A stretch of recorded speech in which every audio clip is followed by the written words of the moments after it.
Hi guys, I'm Sheffield Gooders and Blues and welcome to I suppose, a very important match preview.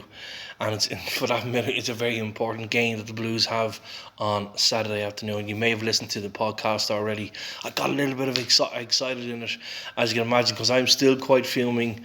Even though it's almost a week after our exit from the Carabao Cup and a really horrible exit, and I've said it and I still believe it, if we didn't have those key players injured and they played that game last night on the Tuesday night, I still believe we would have got knocked out of it. That's just my belief. It's just, I'll say it again, said it a million times, for some reason we don't take this cup seriously. Obviously Manchester United didn't take it seriously because they are out as well. So, on to Saturday's game. I'm going to say I am not confident whatsoever.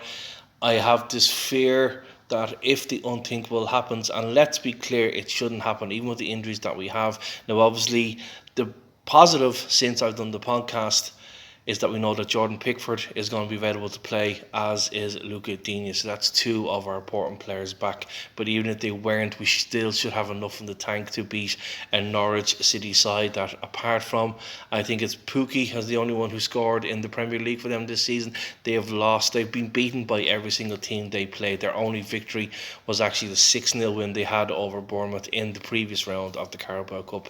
So this should be a 3 points. But I just have this good feeling we're going to do an Everton on it. I think, let's see. Yeah, I think we'll go behind. The feelings will start to go. We'll equalise, we'll go ahead, they'll then equalise, and we'll get a 3-2 win. I'm sticking with that scoreline. I just have that funny feeling we're not going to do it by any stretch of the imagination. I think we're going to do it a very, very weary and iffy 3-2 victory.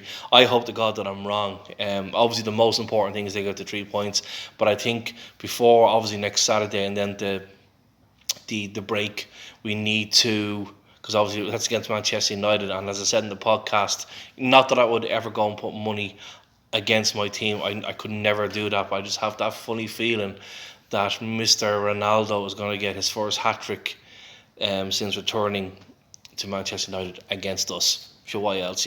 Players get their first goals for their clubs against us, they get their first victories against us, and they get players like that get their hat trick. So I can just see it happening, but I wouldn't condone going and putting on a bet on it. But yeah, 3-2. I just find it. I think it's going to be very, very difficult. I think Ellis Sims should start. I don't think he will in any way, shape or form. He'll be on the bench. But if by any stretch of the imagination we go 2 goals, 3 goals up, he really should be let get on that pitch. Even if Rondon is having a good game, get him on that pitch and get him some game time. We never know until January what's going to happen. Regards, yes, we know James Rodriguez has left since, so that's going to free up money. It's only just a damn pity that he didn't go when we could have used the extra finances to get extra players in. I understand it came out at some stage this evening that it looks like there's a possibility we might be looking at Aurier, that was released by Tottenham Hotspur. He obviously is a right back, so it might be a short, even if it's under a short-term deal. Obviously I think he's only 28, so for his career he'd probably be looking for a more longer-term deal. But I suppose for both sets, if it's a short term, it's even for him, if he's able to come in and prove himself as a decent, cover over a short period of time, that's best for him. It might give him a better chance of getting a long-term contract, either with the club or somewhere else.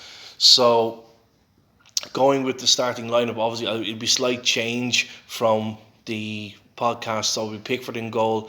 Luca Digne obviously is going to be there, and I reckon it'll be, some people are saying Mason Holgate. I still think he's going to go with John Joe Kenny, being that he's actually a right back. I think he will start with Mina and obviously Keane in there. Maybe he might free up Godfrey to play instead of one of them. That remains to be seen. I would probably stick with Keane just to give Godfrey a bit of a more rest. He's been kind of forced into playing in the wrong position for a couple of games.